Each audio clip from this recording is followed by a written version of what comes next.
주신 하나님의 말씀은 마가복음 2장 13절부터 17절의 말씀 같이 보겠습니다. 신약 성경입니다. 우리가 계속해서 마가복음 말씀을 공부하고 있기 때문에 이렇게 신년 속구를 거기에 딱 꽂아 놓으시면 되겠습니다. 자, 같이 읽습니다. 시작. 예수께서 다시 바닷가에 나가심에 큰 무리가 나왔거늘 예수께서 그들을 가르치시니라. 또 지나가시다가 알페오의 아들 레위가 세관에 앉아 있는 것을 보시고 그에게 이르시되 나를 따르라 하시니 일어나 따르니라. 그의 집에 앉아 잡수실 때에 많은 세리와 죄인들이 예수와 그의 제자들과 함께 앉았으니 이는 그러한 사람들이 많이 있어서 예수를 따르미러라. 바리새인의 서기관들이 예수께서 죄인 및 세리들과 함께 잡수시는 것을 보고 그의 제자들에게 이르되 어찌하여 세리 및 죄인들과 함께 먹는가? 예수께서 들으시고 그들에게 이르시되 건강한 자에게는 의사가 쓸데없고 병든 자에게라야 쓸데있느니라. 나는 의인을 부르러 온 것이 아니요 죄인을 부르러 왔노라 하시니라. 아멘. 저는 이 말씀 가지고 전적인 은혜 복음 12번째 말씀을 같이 나누도록 하겠습니다.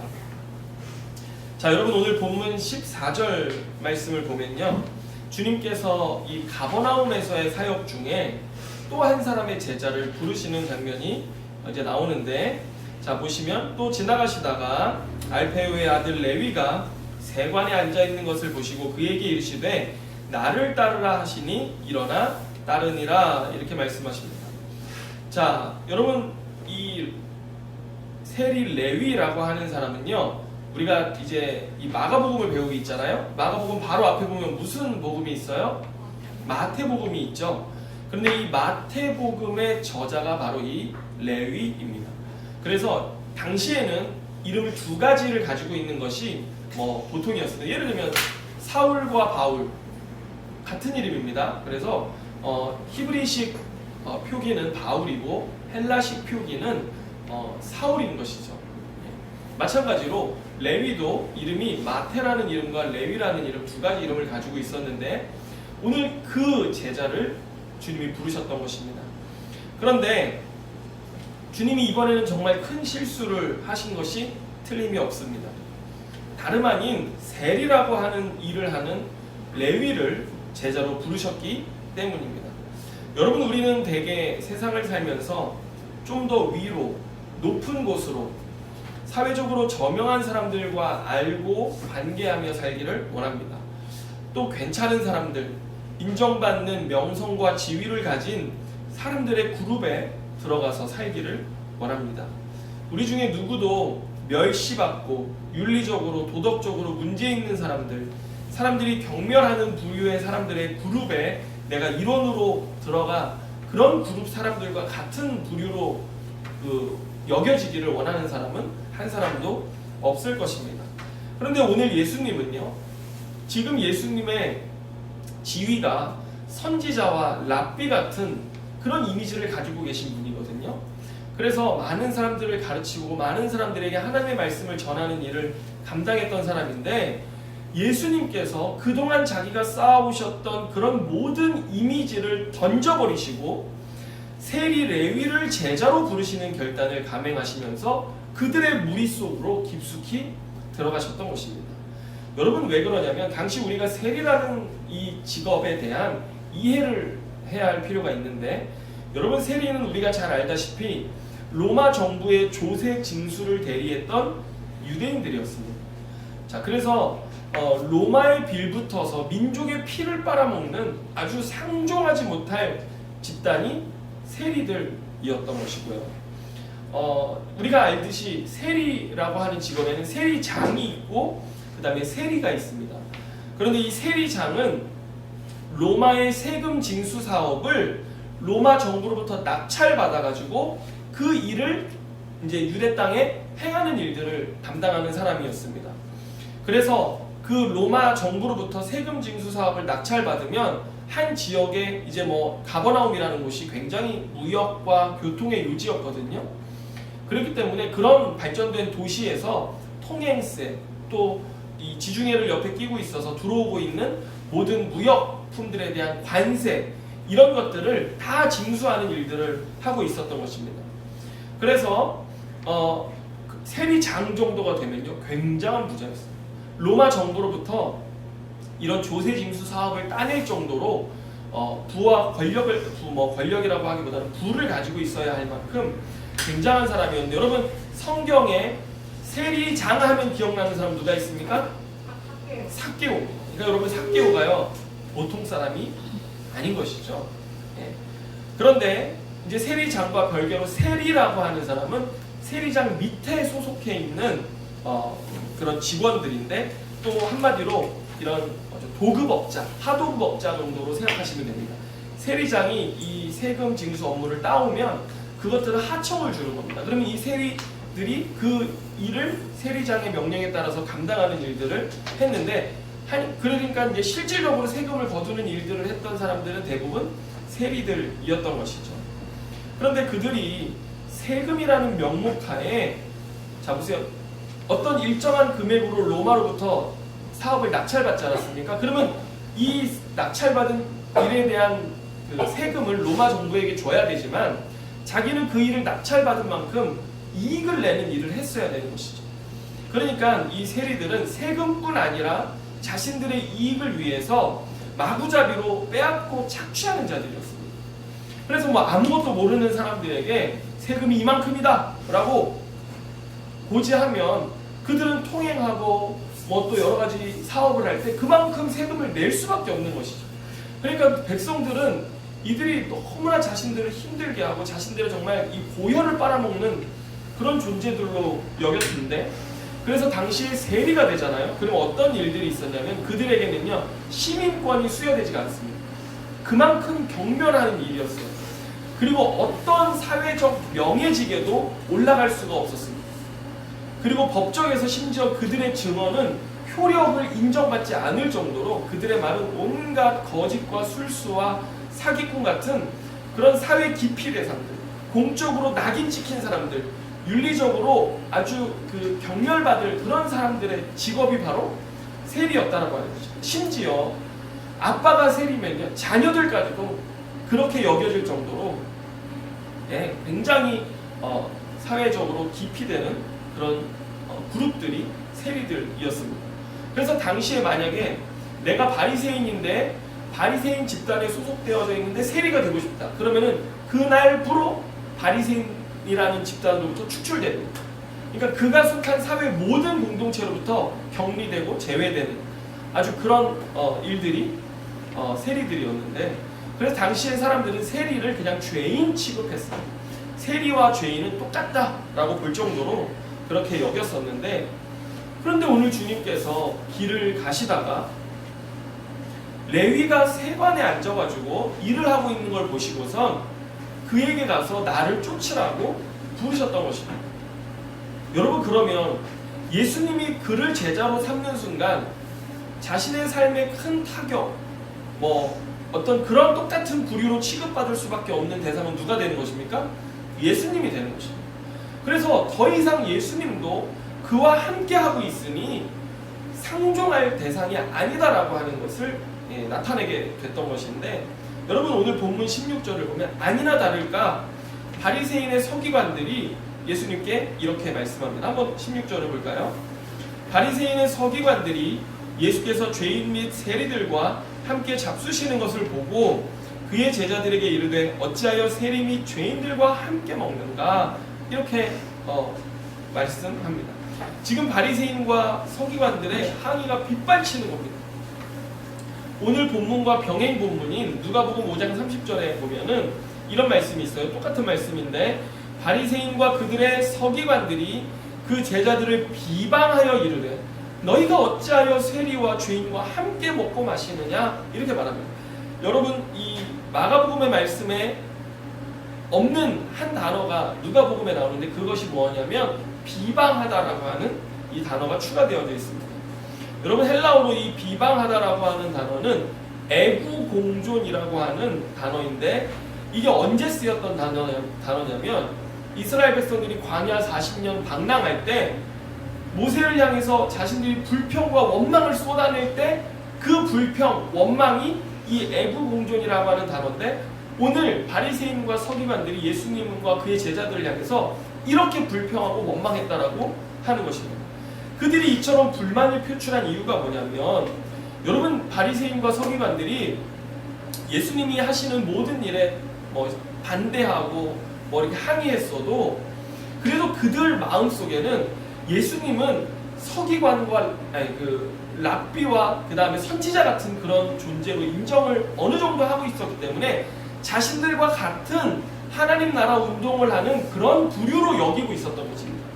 그런데 그랬던 예수님이 세리들과 함께 하는 것들을 보시고 나서는, 어떻게 그나마 내가 당신을 우리와 같은, 일말에 조금이나마 우리와 같은 부류로 생각해 왔었는데 당신이 어찌하여 그런 일들을 하십니까? 라고 지금 엄청난 실망과 또 그 불만, 원망을 표출하고 있는 것입니다. 지금 보면 예수님이 윤리 도덕적으로, 율법적으로도 상종할 수 없는 죄인을 제자로 받아들이시고 그의 집에서 이제 잔치가 벌어졌어요. 이 세리 레위가 잔치를 열어서 자기뿐만 아니라 온 세리들과 죄인들을 다 초대해가지고 예수님과 함께 먹고 마시는 거예요. 그러니까 이 바리새인과 서기관들의 입장에서는요, 이거는 있을 수도 없는 일이고 정말 이들이 불평하는 것은 어찌 보면 당연한 것이었습니다.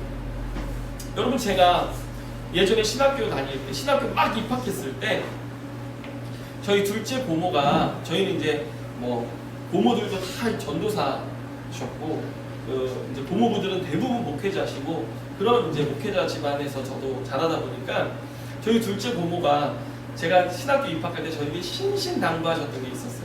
그게 뭐냐면, 제가 너무나 또렷이 기억을 하는데, 제 본명이 김모세입니다. 원래 제 모세인데, 모세야 너 신학교 가면, 제가 이제 신학과를 갈 줄 아셨나 봐요. 근데 이제 제가 어찌됐든 신학교 들어왔으니까, 신학교 가면 기독교 교육과에서 색시를 구해야 된다. 사모를 구해야 된다. 이제 아직 오리엔테이션도 가기 전에. 그리고 꼭 돈 많은 장로님 딸이어야 된다. 왜 그러냐면, 야, 온누리교회 하용조 목사님을 봐라. 그분은 사모님이 재력이 아주 많으니까 평생에 하고 싶은 사역 다 하시고 이렇게 큰 교회를 이루고 사역을 하지 않니? 그러니 너도 명심하고 내 말대로 해야 된다. 이렇게 말씀하셨어요. 또 저도 목회자 집안에서 컸기 때문에 저희 할머니가 늘 1000번째 헌금을 하시면서 세계적인 주의 종이 되게 알려주시옵소서, 이거를 매일 그렇게 헌금하시면서 기도해 주셨는데, 저희 할머니가 저한테 뭐라고 하셨냐면은, 박사가 될 때까지는 여자는 귀신이다, 이렇게 말씀하셨어요. 그러니까 집안에 우리가 목회자가 되더라도 박사 학위가 있는 목회자가 돼야 된다라고 어려서부터 저에게 늘 가르치셨어요. 왜냐하면 저희 큰아버지가 봉천동 다리 밑에, 서울 봉천동 있잖아요. 봉천동 신림동 거기 다리 밑에서 판자촌 사람들에게 가셔서 목회하셨어요. 그러니까 가난이란 가난은 다 겪고 정말 한 끼 먹으면 한 끼 없는 인생을 사시고 얼마나 고생을 하셨던지 심지어 첫째 딸이 밀가루만 먹다가 뇌수방염으로 죽었어요. 그러니까 그런 고난 고생을 다 치르셨기 때문에 진절머리가 나신 거죠. 그래서 인간적인 마음에서 너만큼은 돈 많은 장로딸 만나서 고생하지 말고 또 목사도 그냥 목사 되지 말고 많이 배운 목사가 돼서 교수도 하면 좋겠고, 또 박사 받아가지고 큰 교회 가서 목회도 하면 좋겠고, 그런 인간적인 마음에서 그런 말씀을 하셨던 거예요. 그냥 다시 말하면, 너는 목회를 하더라도 좀 급이 다른, 소위 요즘 말로 하면 클래스가 다른 그런 목회를 했으면 좋겠다라고 하는 그런 인간적인 마음을 저에게 말씀해 주셨던 것이죠. 그런데 여러분, 복음의 본질은 어디에 있습니까? 오늘 본문 17절을 보면요, 주님이 이렇게 말씀하십니다. 예수께서 들으시고 그들에게 이르시되, 건강한 자에게는 의사가 쓸데없고 병든 자에게라야 쓸데있느니라. 나는 의인을 부르러 온 것이 아니요 죄인을 부르러 왔노라 하시니라. 여러분, 구약에서 하나님은 이스라엘 민족과의 관계에 있어서 자신을 치료자로 말씀하셨습니다. 나는 너희를 치료하는 여호와다, 이렇게 말씀하셨는데, 여러분 오늘 우리가 잠깐 구약 성경으로 한번 가보겠습니다. 예레미야 33장으로 한번 가보겠습니다. 예레미야 33장입니다.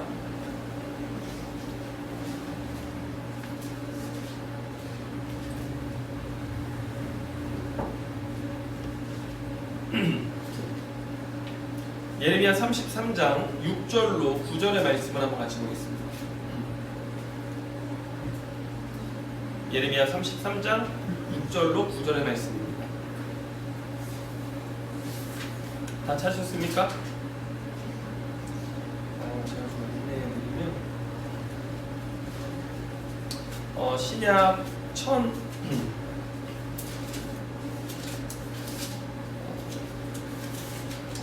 신약 1104페이지, 1105페이지 한번 보시겠습니까? 1105페이지에 있습니다. 여러분 가진 성경 1105페이지 한번 보시면 나올 텐데, 자, 예레미야 33장 6절부터 9절의 말씀을 우리 한번 같이 보겠습니다. 여러분 눈으로 따라오면서 같이 보시기 바랍니다. 6절 읽습니다. 그러나 보라, 내가 이 성읍을 치료하며 고쳐 낫게 하고 평안과 진실이 풍성함을 그들에게 나타낼 것이며, 내가 유다의 포로와 이스라엘의 포로를 돌아오게 하여 그들을 처음같이 세울 것이며, 내가 그들을 내게 범한 그 모든 죄악에서 정하게 하며 그들이 내게 범하며 행한 모든 죄악을 사할 것이라. 이 성읍이 세계 열방 앞에서 나의 기쁜 이름이 될 것이며 찬송과 영광이 될 것이요 그들은 내가 이 백성에게 베푼 모든 복을 들을 것이요 내가 이 성읍에 베푼 모든 복과 모든 평안으로 말미암아 두려워하며 떨리라. 아멘. 자, 여기 보면요, 주님이 뭐라고 하세요? 지금 자신에게서 죄로 떠난 이스라엘 백성을 심판하시기 전에, 바벨론을 통해서 이들을 치시기 전에, 남유다를 치시기 전에 예레미야를 통해서 이 말씀을 하셨는데, 내가 너희를 치유하겠다 라고 하시는 이스라엘 백성들에 대한 회복의 메시지를 주님이 말씀하시면서, 치료하여 이 성읍을 치료하고 고쳐 낫게 할 것인데 라고 이렇게 말씀하시면서 그 치료가 무엇을 뜻하는지 6, 7, 8, 9절에서 설명하고 있습니다. 6절에 보면은 그 치료가 무엇이냐면 평안과 진실이 풍성함을 그들에게 나타낼 것이다. 이게 번역이 조금 애매한데 NIV 영어 성경을 보면 이렇게 되어 있습니다. 내가 그들이 풍성한 평안과 안전을 누리게 할 것이다. 그들의 삶에 이런 회복이 있는 것이죠. 또 7절로 보면요, 그들이 포로로 끌려갈 것이되 거기에서 돌아오게 할 것이며 처음과 같이 세울 것이다. 또 8절에 보면 그들이 범한 모든 죄악을 정하게 하고 용서할 것이다. 그리고 9절에 보면 그들이 세계 열방 앞에서 나의 기쁜 이름, 찬송과 영광, 복과 평안의 증거가 될 것이다 라고 이렇게 말씀하십니다. 그래서 6, 7, 8, 9절이 점층적으로 그 치료의 의미가 무엇인지를 이야기하는데, 죄로부터의 구원과 회복, 정결케 됨, 용서, 하나님과의 관계의 회복과 이후에 세계 열방의 하나님의 증거가 되게 하겠다라고 하는 것을 뜻한다는 것입니다. 이것이 치료라고 하는 단어 안에 포괄되어져 있는 의미들인데, 여러분 오늘 예수님께서 이 땅에 뭘로 오셨다고 그랬습니까? 나는 의사로 왔다고 주님 말씀하십니다. 치료자로 오신 여호와 하나님을 뜻하는 것인데, 주님께서 이 땅에 오신 것은 죄악의 포로되고 깨어지고 상한 그들의 삶을 회복하시고 또 정결케 하시고 용서하셔서 하나님과의 관계가 회복되고 온 세상에 또 온 열방에 너희들이 하나님의 회복의 증거, 하나님의 살아계심의 증거가 되게 하겠다라고 말씀하시는 것입니다. 자, 그렇다면 여러분 생각해 보세요. 주님이 이 땅에 오셨는데 누구에게로 가시는 것이 옳은 것입니까? 병든 자요, 죄인인 세리들에게 가시는 것이 치료자이신 여호와의 사역에 있어서 분명한 방향이었던 것이죠. 그런데 여러분 오늘 본문에 문제가 있습니다. 지금 바리새인과 서기관들이 스스로를 의인이라 건강한 자라 여기고 있거든요. 그런데 그들이 잘못 알고 있었던 것이 있었어요. 정말 이 바리새인과 서기관들은 목숨을 걸고 순종하면서 율법에 순종하는 삶을 살았는데 그들이 그런 순종하는 삶 속에 오해하고 있었던 것이 있습니다. 여러분 오늘 이 마가복음의 동일한 말씀이 마태복음에도 나오거든요. 그 마태복음의 병행 본문에 보면 뒤에 오늘 읽은 본문과 동일한 말씀 뒤에 이런 말씀이 덧붙여져 있어요. 마태복음 9장 13절을 보면은 너희는 가서 내가 긍휼을 원하고 제사를 원하지 아니하노라 하신 뜻이 무엇인지 배우라 이렇게 주님 말씀하셨어요. 근데 지금 이 대목 마태복음 9장 13절에 이 대목을 누가 기록했습니까? 레위가 기록한 것입니다. 그러니까 이 레위는 오늘 예수님이 자기를 불러주신 이 사건을 통해서 무엇을 경험한 것이냐면 바리새인과 서기관들이 형식적인 제사와 율법주의로 그를 정죄하는 그런 정죄가 아니라 그는 하나님 예수님을 통해서 하나님 아버지의 심장에 있는 죄인을 향한 끝없는 긍휼과 사랑을 경험했기 때문에 자신의 복음서에서는 예수님이 하신 말씀 뒤에 구약의 이 말씀을 인용해서 나는 죄인을 향해서 끝없는 긍휼과 사랑으로 나를 사랑하여 주신 주님의 그 사랑을 경험하였노라 덧붙이고 있었던 것이죠. 할렐루야. 그래서 그는 그것을 잊지 못하고 자기가 예수님에 대해서 증거하는 복음서를 쓸 때 그걸 덧붙여서 그것을 읽는 사람마다 자기와 같은 하나님의 놀라운 살아계신 그 사랑을 경험하도록 했던 것이었는데요. 오늘 저와 여러분의 삶에도 이와 같은 하나님의 사랑의 산 증거가 있기를 축원합니다. 그런데 이 마태가 인용한 말씀이 구약의 호세아 6장 6절의 말씀입니다. 호세아 선지자가 6장에서 호세아 6장도 치료자이신 여호와에 대한 말씀이에요. 그런데 주님이 진정 원하는 것이 무엇인가라고 말하면서 6장 6절엔 이렇게 돼 있어요. 나는 인애를 원하고 제사를 원하지 아니하며 번제보다 하나님 아는 것을 원하노라 이렇게 말하고 있습니다. 지금 이스라엘과 유다 백성의 삶이 어떠냐면요, 바알 숭배에 빠져가지고 주님으로부터 멀리 떠났어요. 거기 호세아서 6장에 보면 뭐라고 하냐면 너희들의 마음이 아침 안개와 같고 이슬과 같구나. 잠시 있다가 말라버리고 잠시 있다가 사라져버리는 안개와 이슬 같은 그들의 마음, 하나님을 예배하기는 하나 잠시 있다가 도리어 바알에게 향해버리고 잠시 하나님 예배하는 것 같고 번제 드리는 것 같고 제사하는 것 같다가 또 금세 바알에게 돌아가 있는 그들의 삶을 말씀하시는 거거든요. 그러면서 주님이 그들에게 뭐라고 말씀하시냐면 나는 너희에게서 인애를 원하고 하나님 아는 것을 원한다고 말씀하시는데 여러분 여기서 하나님 아는 것이라고 하는 단어가 쌍방향적인 단어입니다. 어떤 의미를 가지고 있냐면 하나님이 이스라엘 백성들을 알아주셨다는 것에 대해서는 이건 굉장한 은혜죠. 하나님이 이스라엘 백성들을 부르시고 택하셔서 내가 너희를 알아주었다 라고 하는 것은요 굉장한 은혜요 부르심이었는데 그렇다면 마땅히 하나님이 이토록 알아주시는 은혜를 베풀어 주심을 받은 이스라엘 백성들은 하나님을 알아야 되잖아요. 어떻게 알아야 됩니까? 신실한 순종과 충성된 헌신으로 하나님을 알아야 된다라고 하는 것입니다. 그래서 오늘 호세아가 나는 인애를 원하고 제사를 원하지 아니하며 번제보다 하나님 아는 것을 원한다라고 하는 그 말은 뭐냐면 주님이 이렇게 우리를 알아주셨으니 속히 죄된 길에서 돌이켜 주님께 돌아가자. 주님을 끝까지 사랑하고 주님 뜻에 신실하게 충성되게 살아가자라고 하는 그런 호소요 외침이었는데 여러분 여기에 나온 인애라고 하는 단어가 오늘 우리 마가복음에서는 긍휼로 번역되어지고 히브리어로는 헤세드라고 하는 단어입니다. 그런데 여러분 이 헤세드가 뭐냐면요 주님과 이스라엘 백성 사이에 맺어진 언약적 사랑의 관계를 뜻하는 단어입니다. 그래서 주님이 너희를 이렇게 사랑하시는 언약을 베풀어 주시고 너희를 알아주셨으니 너희도 그 언약에 합당하게 주님을 사랑하고 섬겨야 되지 않겠느냐라고 하는 그런 뜻이 담겨져 있거든요. 자 그러면 이 본문의 의미를 오늘 본문으로 다시 가져가 보십시오. 주님께서 서기관들에게 바리새인들에게 이 이야기를 하신 말씀이 뭡니까? 그 본뜻을 어떻게 이해할 수 있냐면 여러분 탕자의 비유 아시죠? 탕자의 비유. 탕자의 비유 보면 탕자가 회개하고 주님께 돌아오자 아버지가 탕자를 위해서 잔치를 베푸십니다. 그랬더니 집안에 있었던 첫째 형이 아버지에게 뭐라고 하냐면 누가복음 15장 30절에 막 노하여서 아버지께 뭐라고 말하냐면 아버지의 살림을 창녀들과 함께 삼켜버린 이 아들이 돌아오매 이를 위하여 살찐 송아지를 잡으셨나이다. 지금 너무 화가 납니다.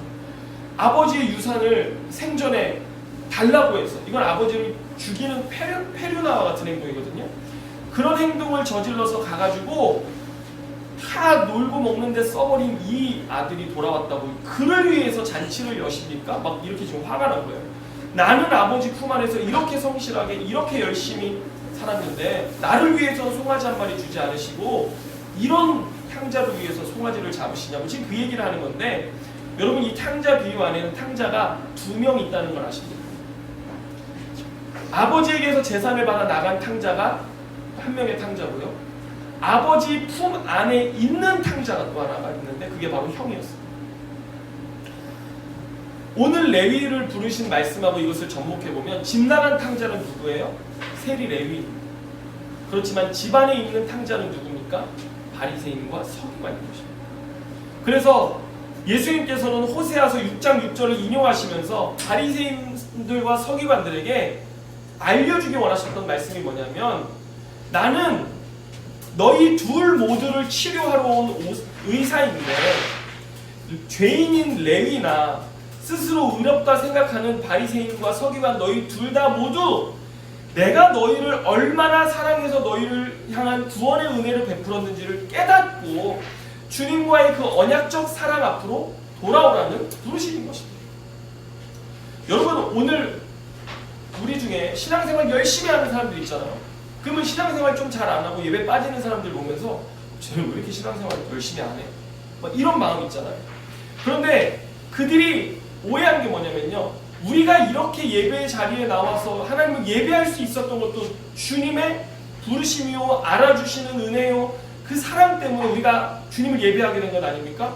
그럼 우리가 하나님 아버지 안에서 그 마음을 헤아려서 우리의 마음이 어디를 향해야 됩니까? 집 나간 탕자와 같은 연약한 자들 하나님의 은혜를 더 알아야 될 필요가 있는 그들을 향해서 아버지의 마음으로 우리도 그들을 섬기고 사랑해야 하는 것이 마땅할진데 지금 바리새인과 서기관들은 그것을 알지 못하고 어찌하여 그들과 상종하시나요? 어찌하여 그들과 함께 먹고 마시냐고 예수님을 향해서 불평하고 원망했던 것입니다. 여러분 오늘 우리 모두는요 하나님 아버지의 끝없는 사랑 한없는 은총을 똑같이 받은 자들입니다. 그래서 오늘 우리가 받은 은혜를 망각해서는 안 되고요. 우리가 하나님의 뜻을 알지 못하고 그들을 정죄하기보다 어떻게 해야 됩니까? 주님이 그 길을 가셨던 것처럼 우리도 함께 그 길로 가야 하는 것입니다. 그래서 복음의 본질은 무엇입니까? 모든 죄인에게 부어주시는 하나님 아버지의 사랑인 것입니다. 아멘입니까? 예. 그래서 오늘 주님은 어떤 죄인도 마땅히 하나님의 사랑을 받을 자격이 있다라고 하는 사실을 가르치시고자 오늘 세리 레위를 제자로 부르셨던 것입니다. 여러분 이제 보세요. 예수님의 제자 공동체 안에 세리 레위가 늘 포함되어져 있는 한 그 예수님의 공동체를 보는 모든 사람마다 무엇을 깨닫겠습니까? 주님은 이러한 자에게도 한없는 은혜와 사랑을 부어주시는 하나님이시다 라고 하는 것을 알게 되는 것입니다. 온 열방에 그것이 증거되어지는 참된 치료를 나타내 보이시는 것입니다.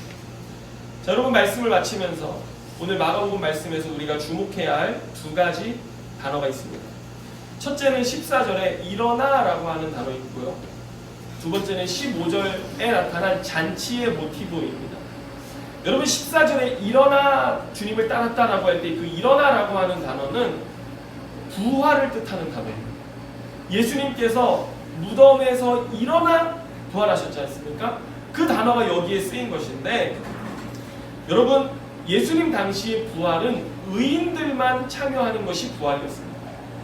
그런데 지금 레위가 일어나 주님을 따랐다라고 하는 이 말 안에는 어떤 의미가 담겨 있냐면, 이렇게 손가락질 당하는 레위가 오늘 부활할 의인의 명단에 들어갔다라고 하는 것을 보여주는 것입니다. 그가 주님의 헤세드의 사랑을 깨닫고 일어나 주님을 따랐기 때문인 것입니다. 여러분, 둘째로 15절에 보면 잔치가 벌어져요. 레위가 주님으로부터 그 사랑과 은혜를 경험하고 나서 삶이 변화됐어요. 그래서 그의 삶의 변화의 열매 중에 하나가 뭐였냐면 회개의 열매였습니다. 그래서 자신이 그동안 부정하게 축적한 돈을 복음을 위해서 사용하면서 잔치를 열었어요. 그 은혜에 감사해서 자기와 같이 주님의 헤세드의 사랑이 필요한 친구들을 다 불러 모아 주님을 만나게 하는 잔치를 연 거예요. 그런데 15절 후반절에 보면 이렇게 기록되어 있습니다. 이는 그러한 사람들이 많이 있어서 예수를 따름이러라, 이렇게 말씀하고 있습니다. 레위의 회개를 통해서 이제 그의 삶의 치유와 회복이 일어났고 수많은 세리와 죄인들이 주님의 그 사랑을 알고 주님을 따르게 되었다라고 말씀하는 것입니다. 그래서 주님께서는 그들과 함께 먹고 마시며 잔치를 여시고 그들에게 하나님의 말씀을 가르치셨는데요. 성경의 잔치, 식사라는 이 모티브는요, 언약의 장소입니다. 언약을 맺고 나면 그들이 식사를 하거든요. 이스라엘 백성들이 하나님과 언약을 맺고 나서 시내산 꼭대기에서 주님 앞에서 먹고 마셨다라고 기록되어 있습니다. 그런데 지금 수많은 세리와 죄인들이 헤세드, 주님이 알아주시는 그 은혜를 얻고 주님을 따르겠다며 그 잔치 속에서 자기를 사랑하신 주님 앞에 충성과 헌신의 고백을 드리고 있었다는 것입니다. 그러면 이들이 장차 어떤 사람들이 되는 것입니까? 부활하여 의인이요 하나님과 함께 영원히 살 자들, 하나님 나라에 들어갈 자들이 되는 것이고요. 그들은 그 언약적 사랑을 받고 사랑에 헌신한 하나님의 백성이 되었다라는 그 증거가 바로 오늘 본문의 이 표현인 것입니다. 여러분, 이것을 가능케 한 것이 무엇입니까? 주님의 헤세드 사랑입니다. 여러분, 2022년 우리 찾아가는 교회도 주님의 헤세드 사랑을 따라 오늘 하나님이 나를 얼마나 사랑하여 주셨는지, 나를 알아주신 그 은혜가 얼마나 놀라운 것인지 여러분 깨달으시고, 또 오늘 주님의 마음은 어디를 향해 있는지, 누구를 향해 있는지, 이 땅에 정말 우리가 죄인이라 여기는 그들, 주님 향해 계신데 그들에게 나아가서 복음을 전하며 함께 이 헤세드의 사랑을 알게 하는 일에 우리의 삶을 돌이켜 드려지는 저와 여러분의 모든 삶 되시기를 주님의 이름으로 축원합니다. 기도하겠습니다. 하나님 아버지, 감사합니다. 주님, 레위를 부르신 주님, 그 안에서 주님 구원받을 자격 없는 우리의 삶을 구원하신 하나님의 은혜를 깨닫게 하여 주시니 감사합니다. 주님, 내가 무엇이 반데 주께서 나를 사랑하시고 나를 생각하시나이까. 주님, 나는 죄인이요 주님 앞에 사랑받을 자격이 없는 자임에도 불구하고 주님 나를 부르시고 그 복음을 듣게 하시고 주님의 사랑을 알게 하셨는데, 그래서 오늘 이 공동체 안에서 주님을 예배하고 그리스도의 몸된 지체가 되게 하셨는데, 하나님, 오늘 주님께서 나를 사랑하신 것처럼, 나를 치료하신 것처럼 오늘 이 땅을 치료하기 원하시고, 나를 부르신 것처럼 나의 삶을 통해 수많은 영혼들을 주님께로 인도하길 원하시는데, 주님, 우리 교회가 세상을 손가락질하는 공동체 되지 않게 하여 주시고, 세상을 향하여 정죄하는 공동체 되지 않게 하여 주시고, 세상을 치료하기 원하신다. 나는 병든 자를 위해서, 정말 죄인을 위해서 이 땅에 왔다라고 말씀하시는 주님의 그 말씀을 따라 이 세상에 나아가 섬기고 사랑하며 나의 삶을, 나의 회개의 열매를 통해 많은 영혼을 주님께로 인도하는 우리의 삶이 되게 하여 주옵소서. 그런 순종하는 공동체, 헤세드 공동체 되게 하실 것을 믿고 감사드리며 예수님의 이름으로 기도합니다.